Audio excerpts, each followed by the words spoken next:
Seorang kakek berusia 83 tahun hidup sederhana di sebuah rumah di Kepulauan Nias, Sumatera Utara. Tidak ada televisi besar, tidak ada kulkas mewah, apalagi pendingin ruangan. Di rumah itu, hanya ada 3 lampu kecil dan sesekali sebuah rice cooker untuk menanak nasi.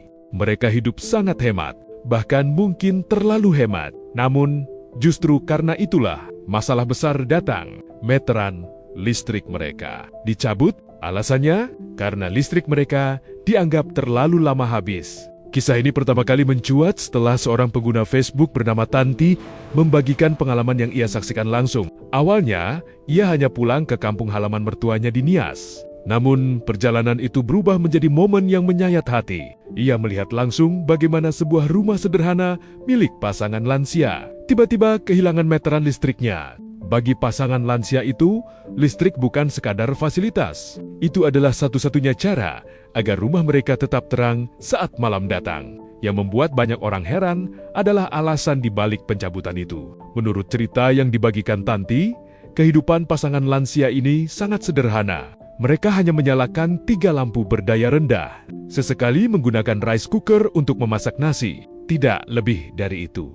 Karena penggunaan listriknya sangat sedikit, token listrik yang mereka beli sangat awet. Pengisian terakhir bahkan dilakukan pada Desember 2025, dan saldo listriknya masih bertahan hingga berbulan-bulan kemudian. Bagi mereka, ini adalah kabar baik. Artinya, mereka bisa berhemat, namun bagi oknum petugas yang datang saat itu, kondisi ini justru dianggap mencurigakan. Alih-alih memahami kondisi mereka, meteran listrik di rumah itu justru dicabut. Pasangan lansia tersebut kemudian diminta mengganti meteran baru. Biayanya sekitar Rp600.000. Jumlah yang tentu tidak kecil bagi mereka. Apalagi sang nenek mengaku bahwa mereka sebenarnya sudah terdaftar sebagai penerima subsidi listrik pemerintah sejak Februari 2025. Program yang seharusnya membantu meringankan beban hidup mereka justru berujung ironi. Yang lebih membuat publik tersentuh. Uang yang diminta itu disebut-sebut berasal dari bantuan langsung tunai yang baru saja mereka terima. Uang yang seharusnya dipakai untuk membeli beras, obat-obatan, atau kebutuhan sehari-hari. Akhirnya harus digunakan untuk mengganti meteran listrik. Tak butuh waktu lama, kisah ini langsung menyebar luas di media sosial. Simpatinya besar, namun kemarahan publik juga tak kalah besar. Banyak warganet yang bahkan menawarkan diri untuk membayar biaya tersebut. Namun mereka juga menyampaikan satu pesan yang sama. Kejadian seperti ini harus mendapat perhatian serius. Beberapa komentar bahkan langsung menandai akun resmi PLN dan meminta agar kejadian ini ditelusuri. Bagi publik, pertanyaannya sederhana. Apakah benar meteran listrik bisa dicabut hanya karena pemilik rumah terlalu hemat menggunakan listrik? Atau ini hanyalah tindakan oknum yang tidak memahami kondisi masyarakat di lapangan?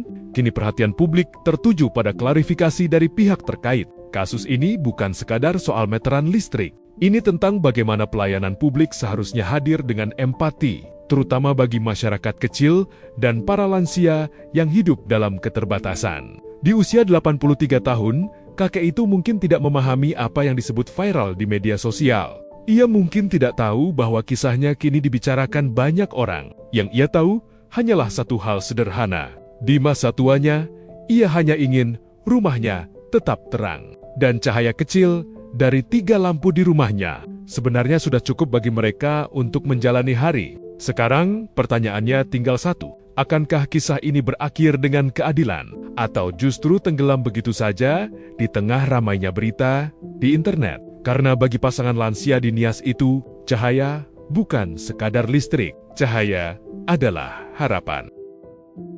Sepasang lansia ini sudah tua, tetapi bukannya dipiara oleh negara, tetapi justru ditelantarkan oleh negara. Pertanyaannya, kapan negara ini bisa menyejahterakan rakyatnya? Ya, ada sepasang lansia teman-teman, berusia sekitar 80 tahun. Saking hematnya dia untuk menjamin kehidupan masa tua beliau, dia sempat mengajukan subsidi kepada PLN untuk mendapatkan listrik murah. Itu pun beliau masih menghemat pengeluaran listriknya agar tidak membengkak pengeluarannya. Terakhir token listriknya diisi sekitar bulan Desember tahun 2025. Tetapi justru petugas PLN akhirnya mendatangi lansia tersebut dengan alasan bahwa kenapa kok token listriknya tidak diisi. Petugas PLN tersebut mencurigai sepasang lansia ini mencuri listrik. Tetapi tetangga dan masyarakat sekitar memberikan penjelasan bahwa dia tidak mencuri listrik, tetapi memang saking hematnya pasangan lansia tersebut dan mendapatkan subsidi dari pemerintah. Alih-alih untuk percaya teman-teman petugas PLN ini, apa yang mereka lakukan? Justru mereka mencabut meteran milik lansia tersebut dan mengganti dengan meteran yang baru. Itu pun lansia tersebut masih dikenai biaya Rp600.000 untuk biaya penggantian PLN. Pertanyaannya, mana janji negara? Padahal itu amanat konstitusi yang dimana dalam pasal 34 Undang-Undang Dasar 1945 dikatakan bahwa fakir miskin dan orang telantar itu dipiara oleh negara. Sepasang lansia itu sudah tua dan semasa hidupnya mereka berdua pasti telah berkontribusi untuk membangun negara. Secara tidak langsung pun mereka berdua juga membayar pajak melalui pembelian items ataupun ketika belanja pasti ada PPN-nya, bukan? Secara tidak langsung mereka juga telah berkontribusi untuk negara. Lalu investasi yang mereka lakukan untuk negara, kenapa tidak dibayar oleh negara ketika masa tuanya? Bukannya justru disejahterakan, tetapi malah tanda kutip agak dizalimi seperti itu. Itulah kenapa netizen kita akhir-akhir ini juga mengatakan untuk mengutarakan kekesalannya, hidup sekali kok jadi WNI.